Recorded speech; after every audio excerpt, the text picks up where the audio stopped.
This episode of the Oh No No No podcast is sponsored by Dynamic Industrial Services, the rope access specialists.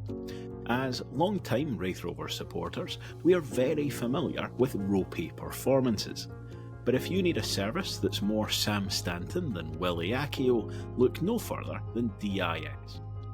Operating across Scotland, they specialise in working at height, offering maintenance, inspection, repairs and more. So if you've got a problem at a height that even John Fredrickson can't reach, visit dynamicindustrialservices.co.uk to find out more.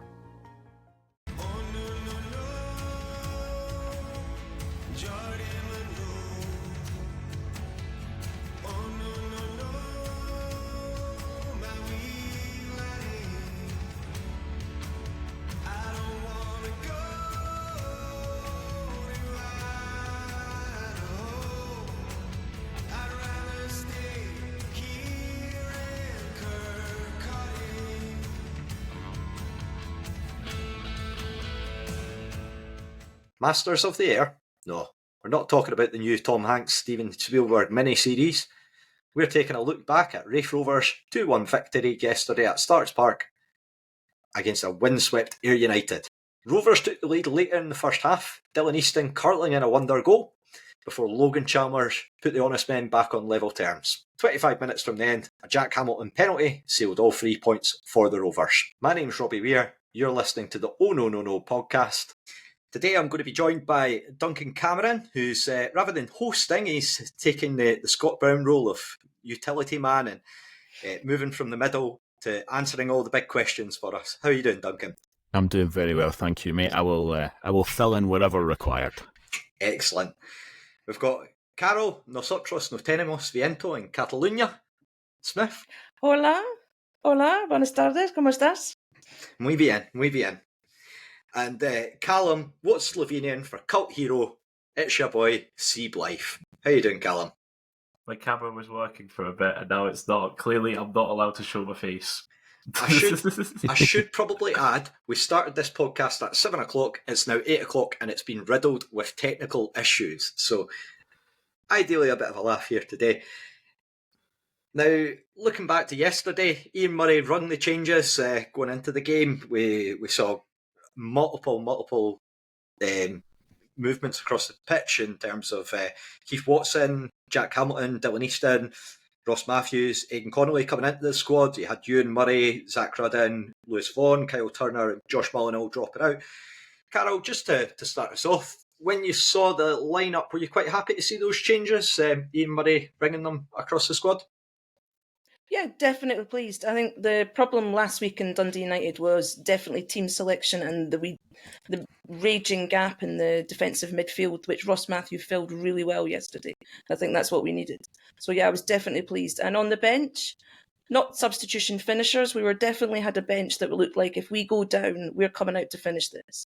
It was a line-up for a win, I think was my first reaction. Yeah, I think that a lot of the questions online and a lot of the statements when the lineups came out at 2 o'clock, there was a few people that were very vocal about, yeah, that should have been how we started up at Tannadice last week with that lineup. Duncan, I'm just going to come to you. We saw Ross Matthews come back into the team. I believe Sean Byrne was in there as well, into the holding midfield roles. How much of an impact do you think that had in terms of the style of play for us after sort of last week? I think it made a huge difference. I think fundamentally what that gives you is a much better balance and a much better platform to build from. I'm absolutely certain we're going to spend a good percentage of this podcast talking about the weather yesterday. And I think what you need in football, as in life, when it's as windy as that, is a little bit of stability. And that's what that holding midfield gives you, effectively. I was a little bit surprised, but pleasantly surprised, to see both Ross Matthews and Sean Byrne in the starting lineup. It felt like Ian Murray had gone through, a few phases of modifying that midfield.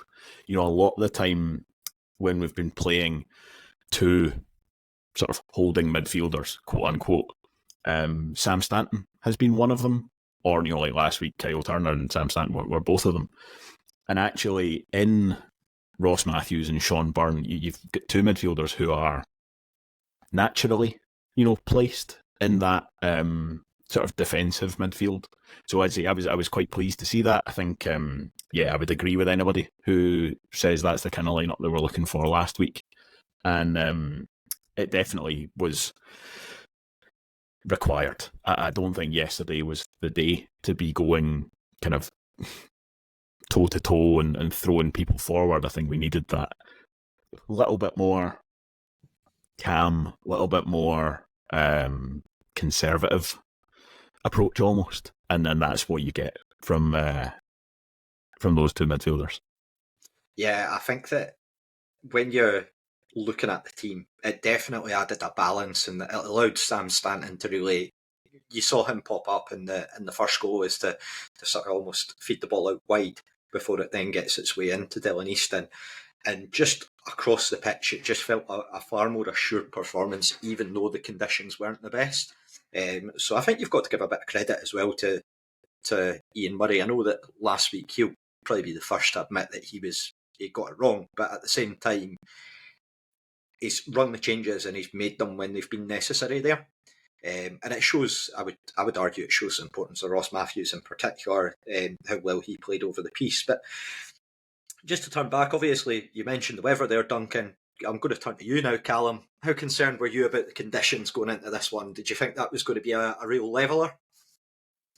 Yeah, I said during I think it was like at some point in the second half, I said in the group chat, we're going to have an Arbroath moment because it was ridiculous how windy it was. Like, seeing the night before, seeing the weather report, and it's like, oh, it's going to be 15 degrees. That's nice. Wind, like 45, 46 miles an hour. It's like, oh no. And it's like walking along Link Street from the pub to the grid. It's like the breaks between buildings.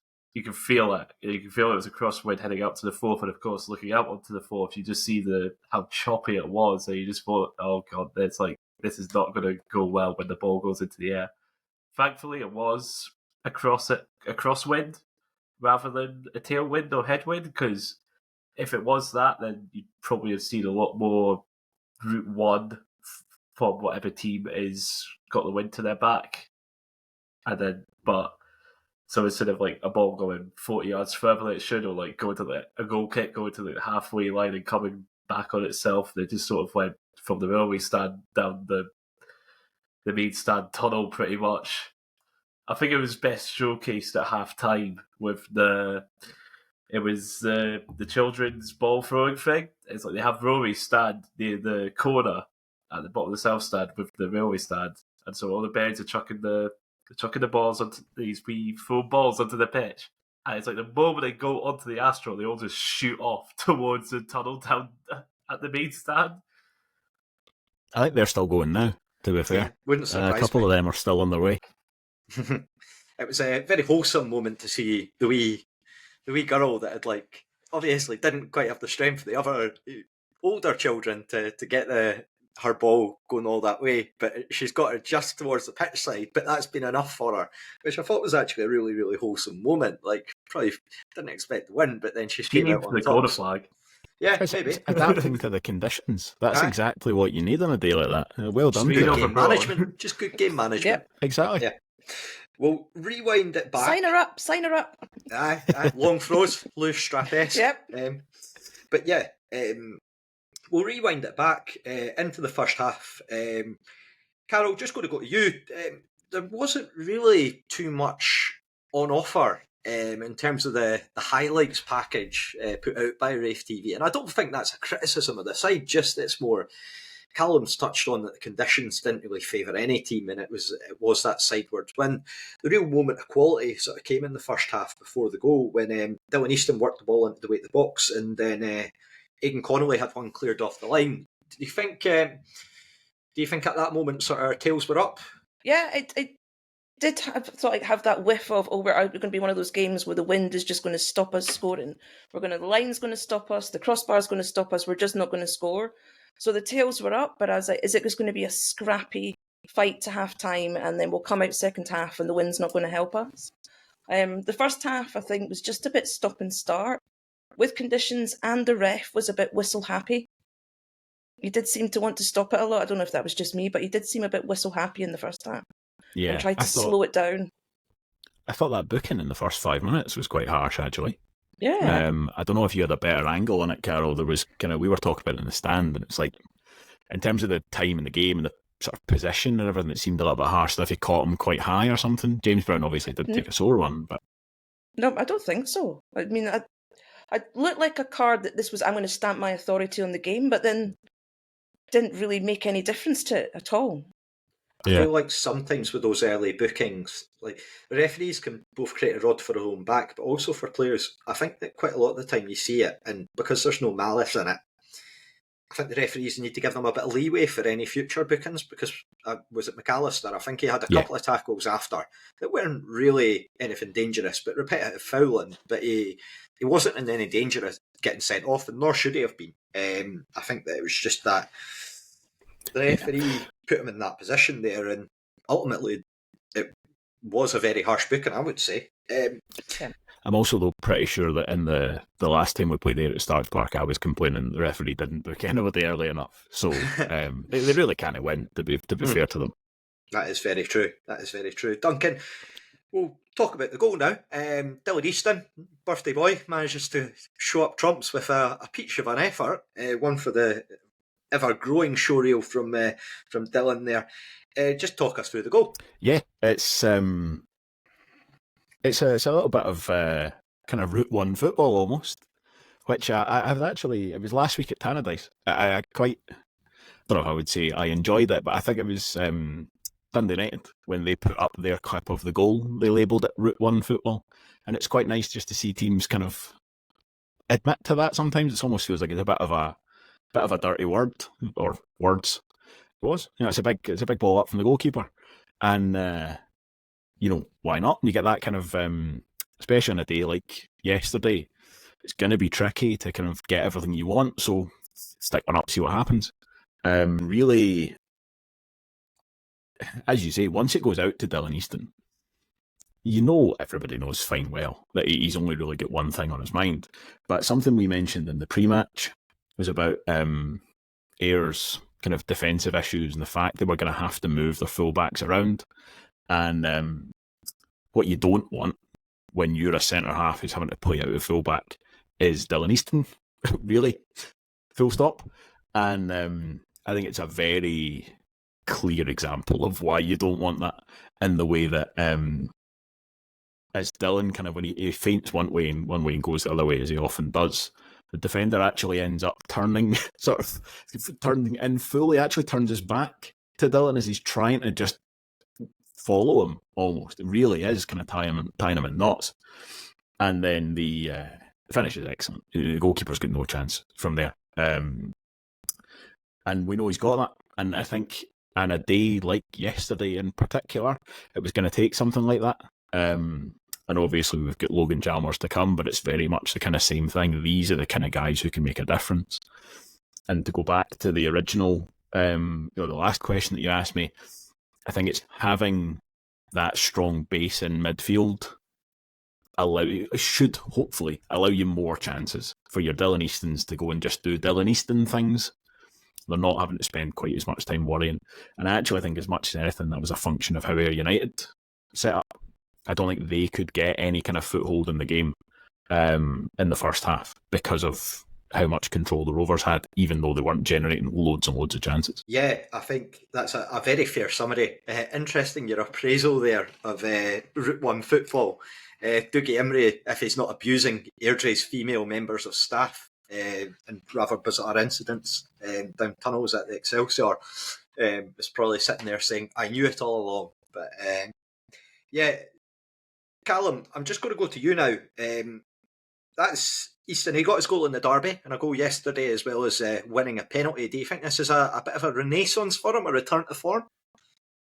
Yeah, I'd say so. Like, he was pivotal in our charge, like the first, like up towards Christmas, but then I think you can say this for just about everyone. There was that period in January, February where it just sort of went a bit down. Like, I don't think he scored in January or February. Like, I swear he went a good while without getting a goal. So it did seem as though like his confidence was down, but now it's like the last month we're seeing that Dylan Easton again. Started to see it come back, which is obviously good to see, especially with the running.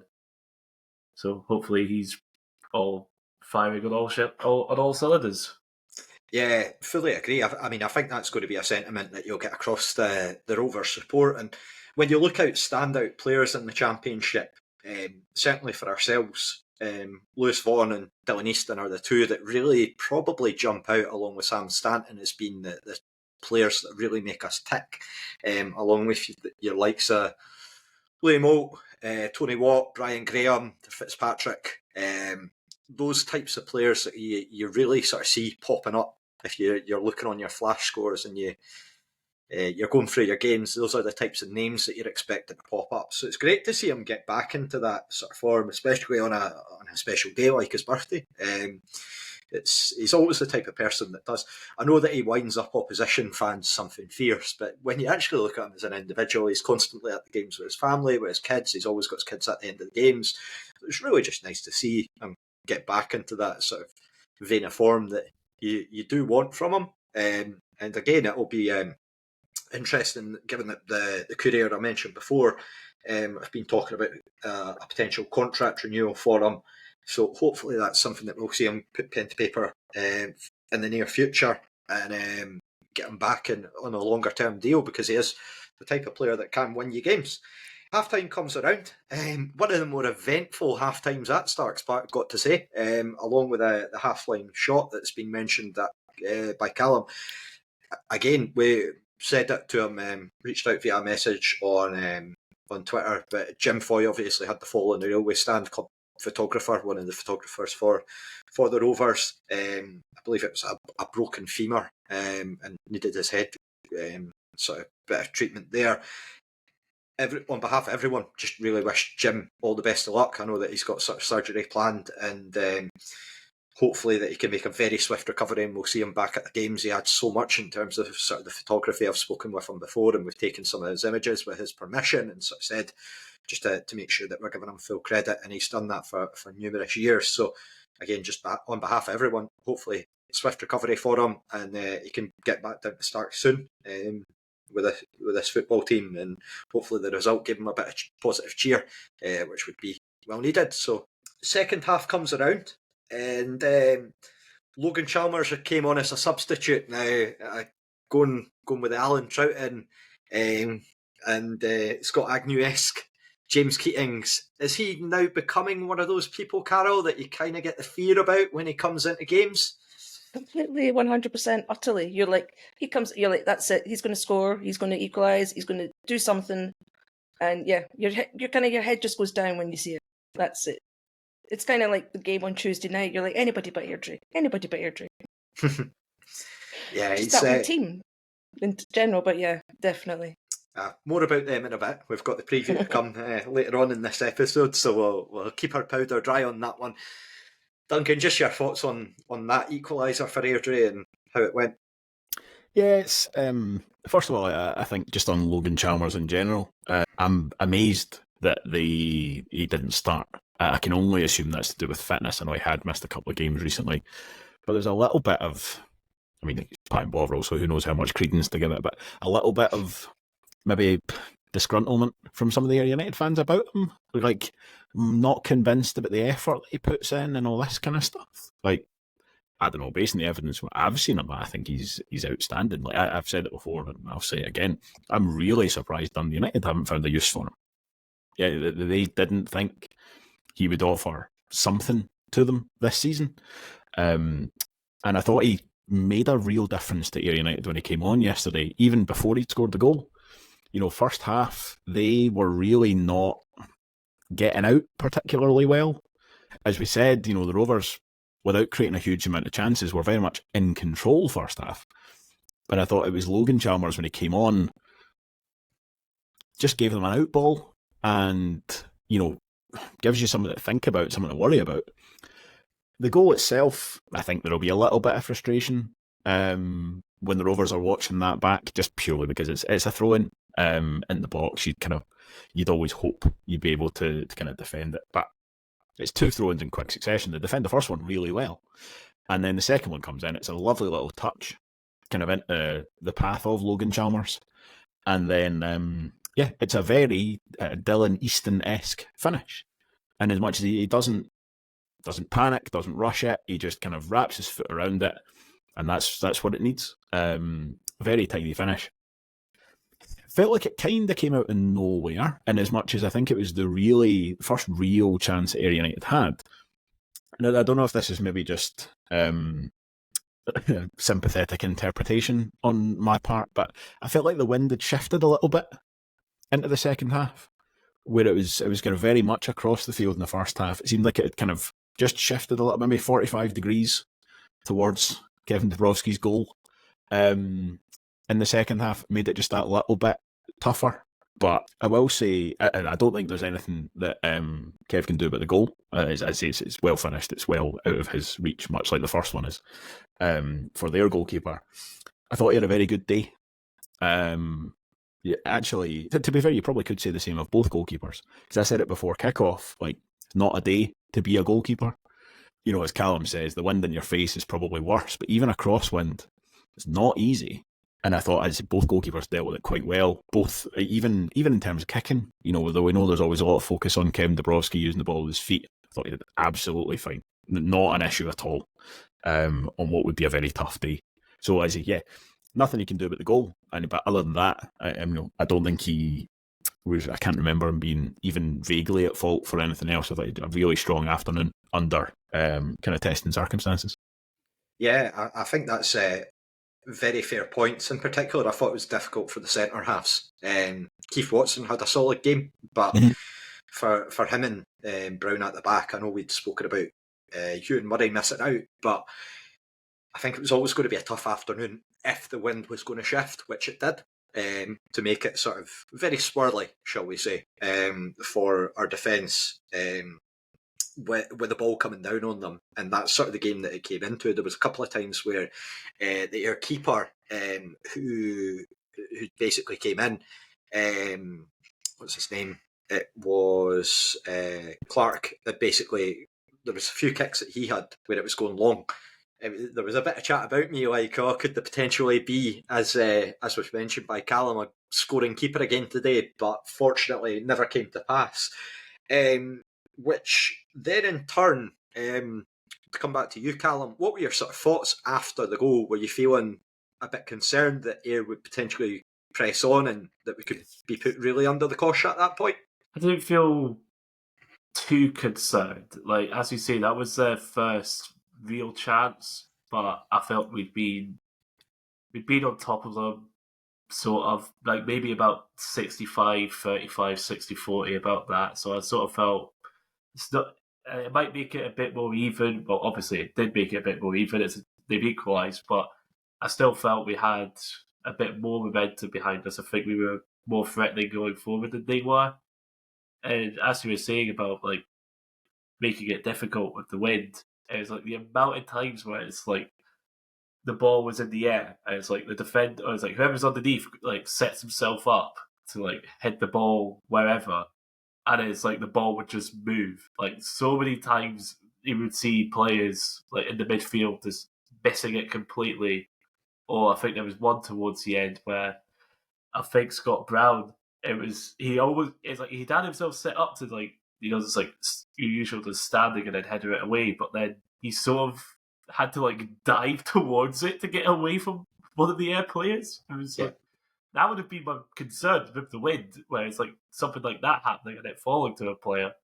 But that would have been a concern for both sides. Yeah, I think it was, at that point, it was very much a leveller in terms of the match itself. You could see that there wasn't much football that was getting played, and I don't think that's speaking negatively about either team. We know that both teams can come out and play good football, as we saw in the last game at Starks, where it finished 4-0, and Ayr in particular looked one of the best sides that you'll see with the ball on deck, creating plenty of chances.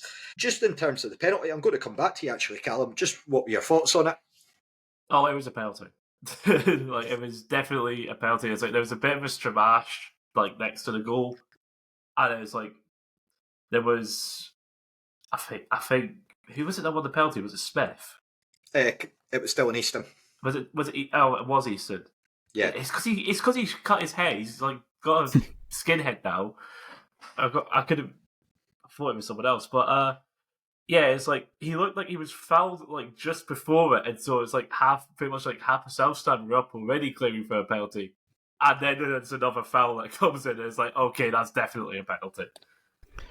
It's a real striker's challenge. You know, it's right in that cliche sweet spot as the ball goes out, and you just see, I think it's Mark McKenzie, just takes this big first touch and goes chasing after it, and you just think, a big Keith Watson doesn't give that penalty away, because the first touch he just launches 60 yards in whatever direction he's pointing, and you just see Mark McKenzie gets the ball out from under his feet, and as he goes to take his second touch, Dylan Easton's in and it is in and away, and again it's one that Mark McKenzie just leaves his foot in, and it's 100% a penalty, but it's a very preventable penalty. It's one that you'd be disappointed. Mark McKenzie's sliding into Sunday.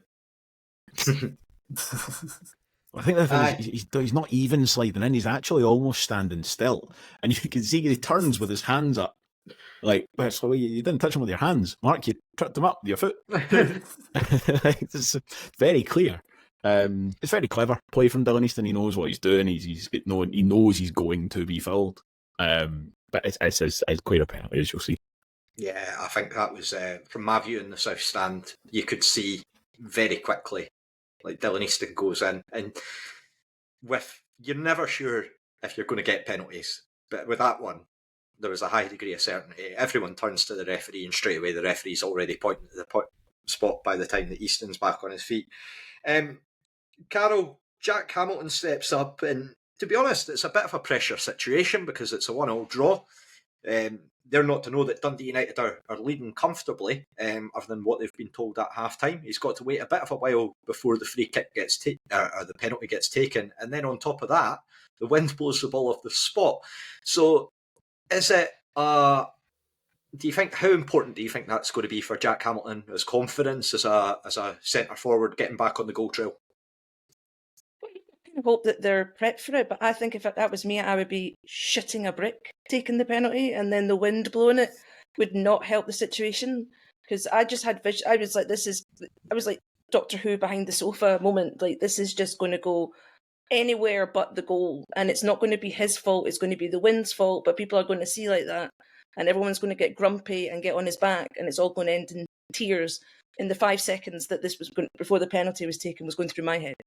But yeah, no, I was nervous for him, but I thought if it goes in, I think this would, not season changing for him, but definitely is an upward trajectory. Definitely for the last games of the season, puts him up there. Because I think he's 11th of the season. Yeah, he's definitely up there. Certainly Ian Murray was very vocal in his post-match interview about how well Hamilton had done this season for us, and saying that he's chipped in quite a lot. And I know that I used him before as should McStair, should Dargo, and I butchered the stats with that, so apologies to Jack, because very good centre forward who's done very well for us this season in terms of the goal trail, so it's good to see him get back on. I think that, for me, I think he's going to take a lot of confidence from that he's it must be frustrating. You see Zach Rudden come in and starting to get the goals, and then the rotation starts, and you'll feel that you'll be able to get a lot more in terms of what you can offer. He's done really, really well with that penalty. Conviction for it was just tremendous. He's kept it low. The goalkeeper's not had a chance, and it's just, as I say, he's waiting for quite a while before it as well. So you've got to give a huge amount of credit to Jack Hamilton for just keeping his head down and just gets the just desserts for what was a really... I've seen a few sort of comments about his performance yesterday saying it wasn't the best game, but to be honest, if you're playing in that role where the ball is up in the air for a lot of the time, it's always going to be a difficult day for you if you're trying to bring it down, control it, and bring others into play. But he did really, really well as far as I'm concerned. And if he's getting back in among the goals, then that's all we can really ask for from a centre forward. So yeah, Duncan, just to come back to you, 25 minutes to go, and it's very much into game management territory. Big Kev makes a save towards the end. Logan Chalmers again with a strike that he manages to get to. And yeah, just your thoughts on the tail end of the game, please. Yeah, I thought it was about as comfortable as you could reasonably hope for. I think at that, once you get your noses in front, I think the weather can help. That was always going to be a game of few opportunities. So while it does open up the chance of, you've got a slight anything can happen element to it, I don't think there was any possibility that Ayr United were going to be able to get the ball down, give themselves a foothold in the game, and then really start to exert some pressure. It was always going to have to be a little bit kind of hit and hope and see what they can break loose. And I thought the Rovers did very well. Just to go back to Jack Hamilton for a second, I can I suppose kind of see where people are coming from and saying that, like, did they have a good game? Did they not? In the sense that, did he get 10 touches in the box? Did he get 5 shots away? Like, no, he didn't. I mean, first of all, he scored the winner, so chalk that up for the good guys. But also, I can't think of a striker in the last 10 years that I'd be like, oh, he would have had a much better game yesterday, really, than Jack Hamilton did. And I mean, like, you see a couple of the bits that are in the highlights, and Jack Hamilton in that second half, he's like a dog chasing a frisbee when the ball goes up, where he's just under it, and you can see he's actually going across defenders as he goes across, and but what he's doing is, even whether he actually even touches the ball at the end, and a lot of the time he does get something on it, it's just causing disruption and causing bother and dragging you 50 yards further up the park every time. And, at a certain point, Zach Rudden comes on to effectively, keep on doing the same thing. That's what these two guys are giving us at the moment. But yeah, I thought game management wise, I didn't think there was any failures in there at all. There's a couple of things when the weather's like that, where you're getting a free kick at the halfway line and you're just kind of hiking it into the other half. You think, could you actually keep the ball? I didn't think we were losing the ball in the air more than we were winning it. So you might as well, go and see what will fall out of that. And I think as well, when you're talking about the wind, if we're playing long balls and you get one at the halfway line, you play it up, then there's always a potential that the wind's still going in the same direction. So it causes issues for their defenders as well as ours, because it's sort of the ball will be coming towards you and then going away. So you've always got that potential there. So yeah. And I thought, as I say, over the piece, I thought they handled it very well. It's not the kind of game you would have chosen, I don't think. I think we've said it a few times with this Rovers side this season, and as a criticism almost, sometimes in games where, all things being equal, almost they should be better. They've kind of, Ian Murray's done some wild things with the selection or whatever. The weather is a good example of that. Something that will take the game away from being a kind of neutral contest almost. And I think the Rovers would have rather had a day that was perfectly still, but actually, given the weather, I thought they handled it very well. And yeah, you're right. Ayr United, they got the goal, and then they had that chance for Logan Chalmers. It's a very similar kind of shot, and it's more or less towards Kevin Dabrowski, but he does very well hold on to it. And that's all you can ask. You can only save the shots that are hit at you, and he does it. So, not one where I was kind of biting my fingernails as the time went down. There's always a risk. You could lose something out of nothing, but over the piece, game management I thought was really quite on point yesterday.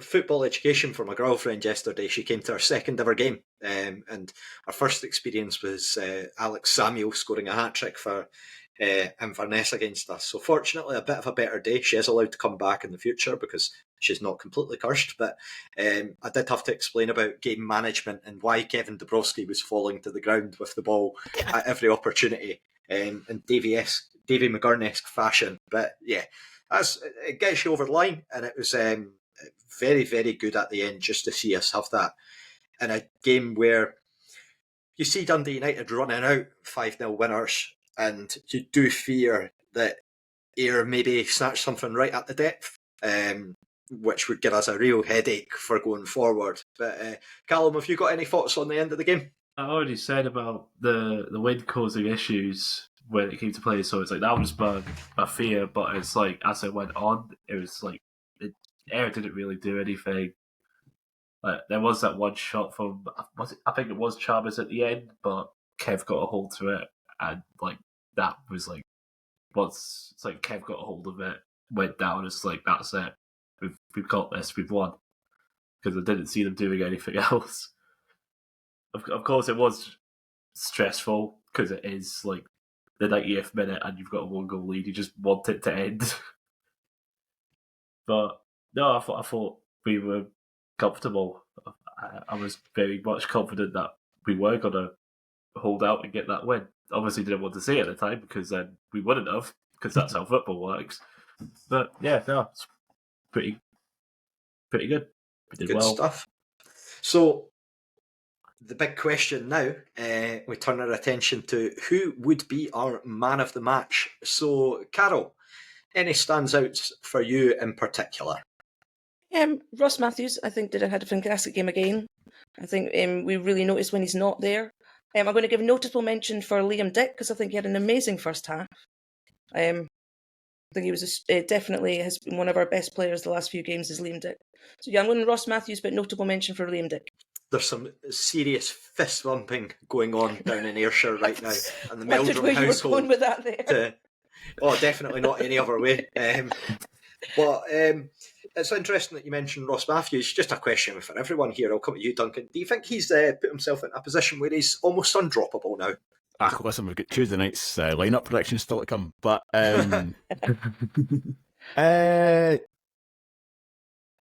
well, no, actually, no, I don't. But only because I think that there's so much strength across the rest of the squad that actually, outside of a couple of guys who largely just because we don't have the competition, I actually don't think there's anybody who's undroppable.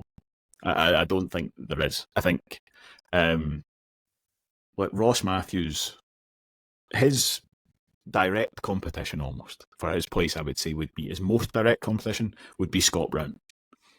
Now, Scott Brown obviously at the moment is playing in midfield, which has let Ross Matthews in. I don't think you're ever going to be in a place where you've got Scott Brown and Ross Matthews and you're saying, cast iron, 100%, I'm always going to pick one over the other. I think that is the situation you want to be, where you've got two guys who they're not undroppable because their competition is so strong. So yeah. Actually, no, I wouldn't say he's undroppable, but I think he has been fantastic since he's come back. And he's certainly surpassed any expectations that I had. I just didn't think, with the length of time that he's been out, how difficult it is to get up to speed, the position we are in the league. I didn't think he would. I didn't think anyone almost would be able to come into this team and really put themselves into being one of the top performers. But he absolutely has. I think he's one of our most intelligent players.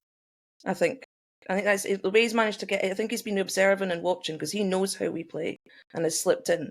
I think he's one that game intelligent, also intelligent. I think he's one of our most intelligent players. And yeah, yesterday he was just everywhere where he needed to be. Gives you a real drive that I think we maybe don't have elsewhere. Sam Stanton actually is quite similar, but when you see when the ball kind of drops at Ross Matthews' feet in a midfield, his first instinct is, can I carry this 10 yards? Yeah. Before I have to decide what I'm going to do with it, can I actually just advance 10 yards first? And that makes a huge difference, especially in a game like yesterday. And there was one point. He was one of the few players who did look to carry the ball rather than punt it. There was a point in the second half where, in the first half, the ball dropped at his feet, and he just I did that, stormed forward 10 or 15 yards, and then knocked a ball into the channel with a decent amount of pace on it so that it was 5 yards in front of James Brown. Yeah. And it's that, I love those passes, because it's that case of like, I've taken us forward 10 yards, and I'm also going to force you to take us 10 yards forward as well. Like, you see it a lot with all teams, and it's not a Rovers thing, when the ball goes out to the fullback, and his first touch is to kind of step inside, and it means that he's then facing into his own midfield, and the best you get really is a kind of a lateral pass. Yeah. Whereas Ross Matthews he basically forces James Brown to be on the run when he takes it.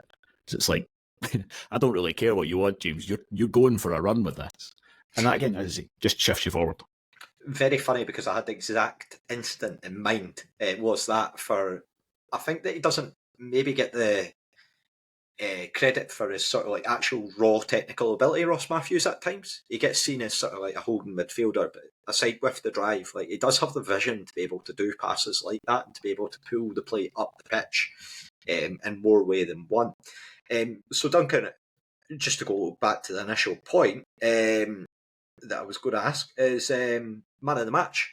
Yes. So I'm also going to go for a notable mention. I think Keith Watson is my notable mention. I just love Keith Watson, to be honest. I just love watching him defend. And, a day like yesterday is a day for a Keith Watson, really. And there was a point in the second half where, again, he was kind of in Doug-with Frisbee mode, where the ball was just launched up in the air, and you could see in his starts, like, he sets himself and then has to sort of drift across the field waiting for it to come to him. And it ends up a kind of diving header to get the ball away. And you think, first of all, well, if Keith Watson is having that much bother, then, how is anybody else out there supposed to cope with your guys who are part-time defenders and all this kind of stuff? But still dealt with it. So, first of all, notable mention, Keith Watson. Delighted that he's back. But actually, man of the match, I'm going to have to agree with the sponsors. I'm going to go with Dylan Easton. I just think in a game like yesterday, you've got very few opportunities. He takes one, bangs it in the top corner, wins the penalty for the other. I don't think anybody played badly yesterday at all, but if I'm picking somebody to stand out above the rest, I'm going Dylan Easton. I think that's a very fair point, and it's good as well. You mentioned Keith Watson there. I think it's if you want a player coming back for the rest of the season, for him to be getting back to full fitness now, and he's had a couple of games where he's effectively played 90 minutes, and it's been, I'm sure he'll be the first to admit, it's been a very frustrating season from Keith Watson's perspective, because he's been out long term, and he'll feel like he could have probably, if he'd been in that position to play more games, you do wonder how would our December and January have gone, but you can't control that because injuries are injuries and they're going to happen. But he's done so well in the last couple of games to come back into the team really assured and obviously offer that presence there. So hopefully for the run-in, if we can just maintain that, then that can offer that sort of defensive stability. Callum, to come to you, who was your man of the match? Obviously, as has been mentioned, Dylan Easton, Keith Watson. I'm going to give a special shout out to Sam Stanton. I thought he was just a complete and utter menace. The boy was everywhere. It's you'd see him chasing down the left back. You'd see him. It's 2 minutes later, he's chasing down their right back, their centre backs. He's helping out in defence. He was just everywhere. It's I compared him to N'Golo Kante in the group chat, because it's I just couldn't believe it was he was chasing down the goalkeeper at one point, and I'm just that's Sam Stanton. What? You're meant to be 20, 30 yards further back. He was just everywhere. I thought he was brilliant. I think he set up Dylan Easton's goal, didn't he? He got the assist. I don't know if he got the assist because it was played out to the wing, but he certainly had a big role in terms of getting the ball forward with it. Yeah. So I think it is worth calling it out. But again, we've spoken at length about how much we love Sam Stanton on this podcast and how much time we've got from him as a player. I think that it's very fair to give him that sort of mention and to call it out that, yeah, a very, very good assured performance from him yesterday. I touched on it after the Dundee United game that he had a quiet game, but I don't think that was his fault, just because of the nature of the system that we played. That I think that almost he got let down by the system that we played. And I don't think it was anyone's fault because of just the way that it had been set up. But yeah, just a very assured performance from him. So that was always great to see. I think for myself, I would agree with Duncan that I think really if you're looking at the man of the match, it's probably got to be Dylan Easton just on the statistics of going and setting up a penalty basically to win that there. Aside from that, Ross Matthews, absolutely imperious in midfield, offered so much for us to sort of take the ball forward. Liam Dick's been given a mention as well. I thought that he had a very, very solid game. But across the team, nobody was a failure, nobody was a letdown. And I think that the first 2 goals in that match were both crafted out of sort of almost moves of genius, quick thinking. And I don't think you can have too much criticism that we've not got a clean sheet in that game. But overall, yeah, really, really good performance from Rovers in a day that was always going to be very, very difficult because that win can be a complete equaliser. And Scott Brown and Logan Chalmers, both in the post-match, were very, very sort of vocal about how much of an equaliser it was, but that we just handled it better, which I think are fair comments to make.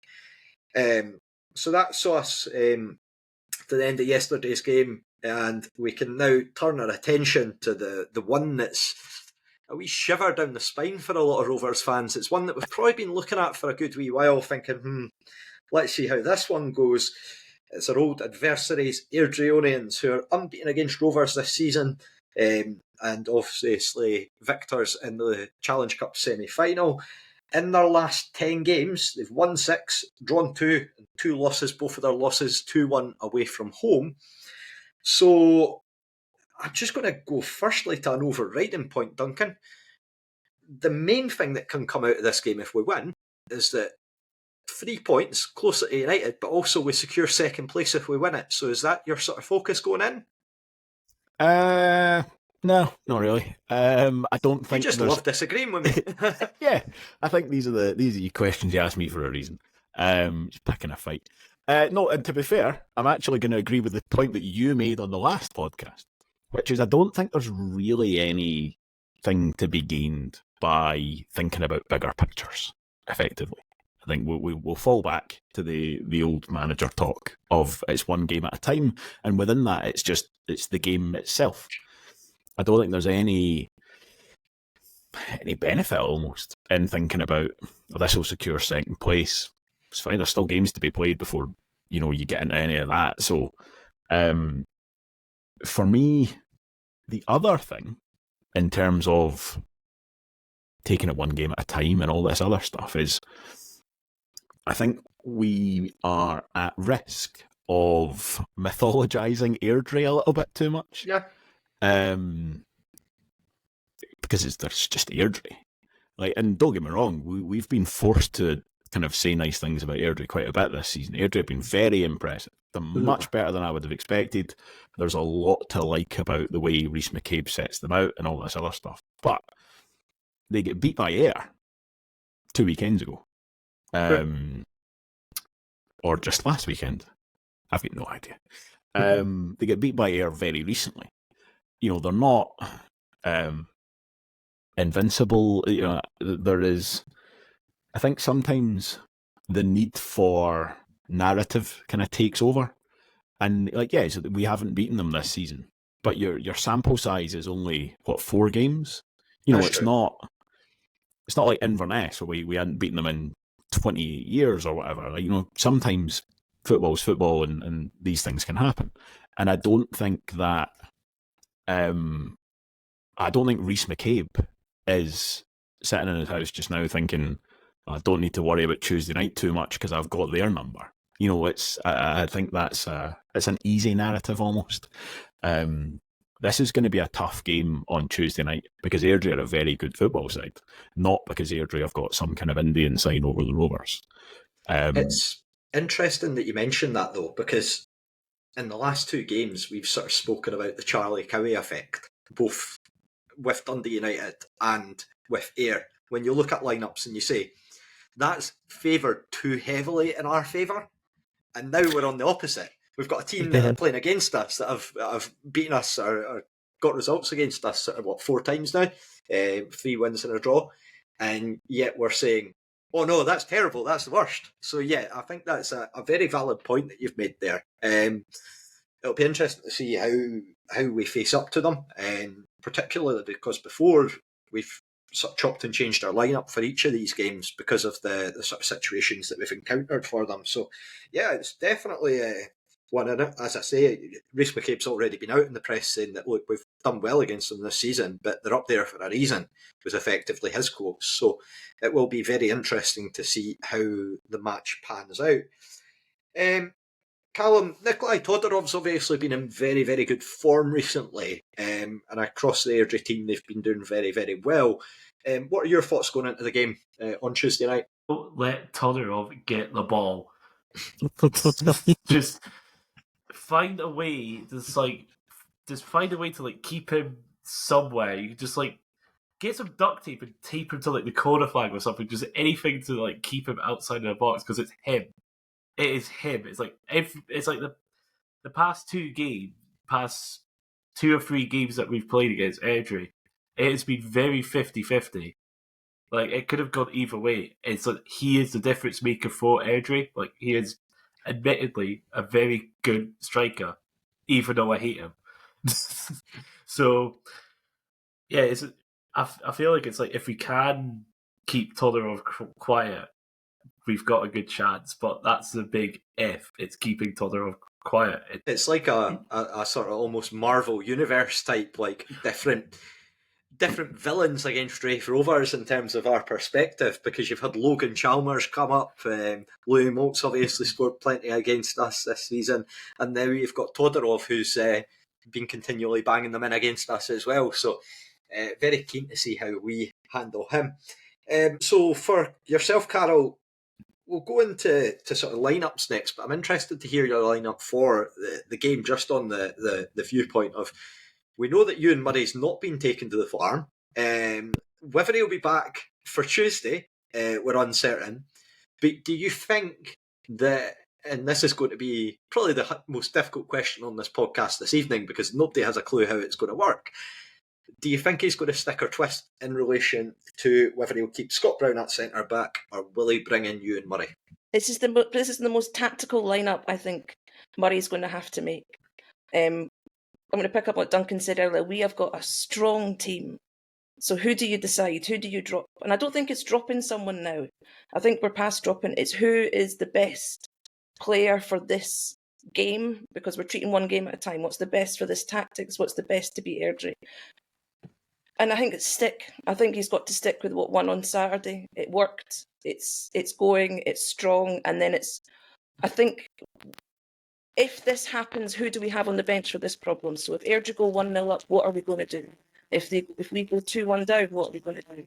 I think that's more where we need to be thinking of lineup. I don't think we can protect anything other than give what Callum said, what Callum said, don't give the ball. Yeah, I think that's a fair summary as to where we're at. It's almost gone into the lexicon of Ian Murray himself now, talking about how we don't have starters, we've got subs, we've got finishers now. So I'm very interested to see how we go. So that will take us into the lineup. So just to go with yourself now, Carol, what would you have for your starting 11? Dubrovsky, Dick, Watson, Brown, Matthews, Byrne, Easton, Stanton, Connolly, and Hamilton. I wouldn't change from Saturday. I wouldn't change. Fair play. So yeah, it will be a question that we'll find out an hour before kickoff, but you really don't know. That's the thing. It's been impossible to get these lineups correct and nailed down, and it's probably has been a key contributor to I noticed one of the Airdrie fans saying that one of the criticism that they had of Ian Murray, they were talking about Pine Bovril, was saying that he doesn't have a plan B. Whereas this season, really, I would disagree with that wholeheartedly from our perspective, because we've won so many games late on from his changes. So, be very keen to see how we are lining up. Callum, for you, what have you got for your starting 11? Dabrowski in goal. Same back four as the weekend. I don't think. I think maybe Murray will come in, but he'll definitely be on the bench at least. Centre mids. I want to say Bird. I might actually just stick with. I'm torn between Bird and Matthews, or did I go with Bird? Yeah, Bird and Stanton, and then Easton on the left, Mullen on the right, Hamilton up front with Vaughan behind. I want to say. I feel like we bring Vaughan back in. Forced me into a change into my lineup, but we'll come to that after Duncan. So if you can reveal, We have the same. We're just going to be 2 weeks in a row the same. To peer pressure. So I'm just gonna pose a question that old habits that I think necessarily want the answer to be honest. The last time we played 3 games in a week, Keith Watson got injured up at Arbroath. And Ian Murray was very unhappy about the fact that we'd played 3 games in a week. Because, I mean, that was Saturday, Tuesday, Friday. But that is just in the back of my head to think it's a lot of football to play this time. Not even specifically necessarily in terms of Keith Watson.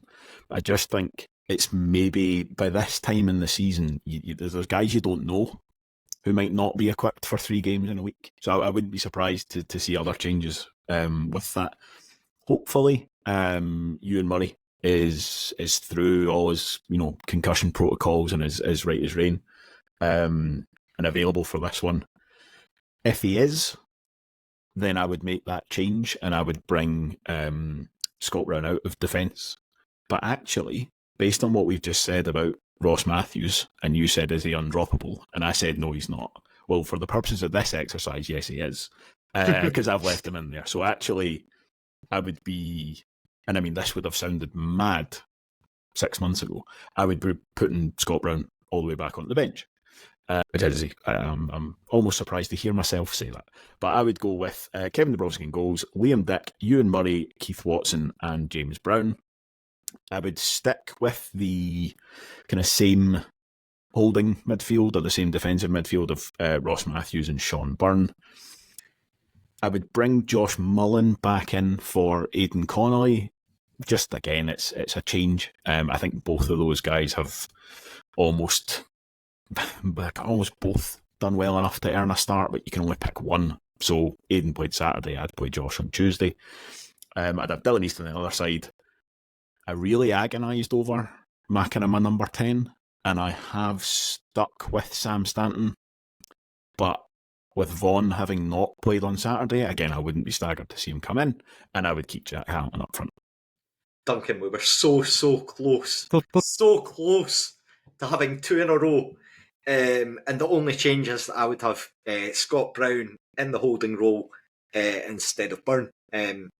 Just to mix it up a bit. But yeah, other than that, pretty much everything else is the same. I think it's going to be a really, really tough game on Tuesday night. I don't think anyone's under any illusions of that, and I think you'd struggle to find anyone in the Rovers support that actually isn't going to be of the belief that Airdrie are a good footballing team, and that they've done exceptionally well this season. Got a lot of respect again for how they play and how they've gone about their business.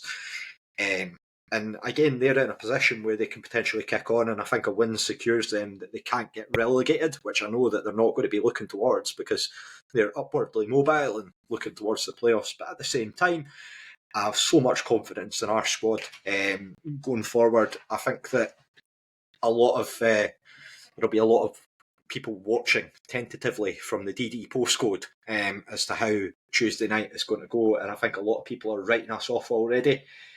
If we win tomorrow, not only does it secure second place, not only does it put us a point behind Dundee United, it also actually takes us over the points total of Dundee that they had last season to win the league. So again, you've got to give a massive amount of credit to Ian Murray, to the squad of how they've done this season.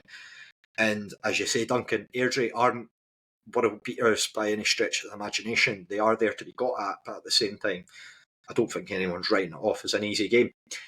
So we will look forward to that on Tuesday evening, and hopefully we will be back later in the week to give you a review of that and a look ahead to this Saturday when we play Partick Thistle at home. So, as ever, thank you for taking the time to listen. You can find us on the socials on Twitter and Instagram, which is run by Carol. We've got the Etsy shop, which is handled in the capable hands of Blair, who's currently on holiday at the moment and enjoying himself. A t-shirt funded holiday, presumably. I'm going to guess. But yeah, we look forward to seeing how Tuesday evening goes. Hopefully an enjoyable night, and we can all get behind the Rovers and roll us on to another victory at Starks Park. Thanks for your time, and goodbye.